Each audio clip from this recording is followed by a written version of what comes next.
I'm regulated case Captain Fahad Hassam from Iraq. And I am the winner, Chief of the Naval Staff, Gold Medal, as the best allied cadet. I proved that great beats the obstacles. I strongly believe that every struggle was a step towards greatness. I turned sweat into glory, effort into excellence. This medal is not mere award. It's the promise to lead the future with the same excellence that service demanded of me.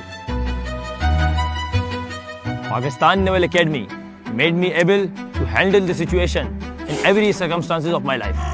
इस नुमाइंदगी और इस एजाज़ के लिए मैं पाकिस्तान बेरिया का शुक्रिया अदा करता हूँ.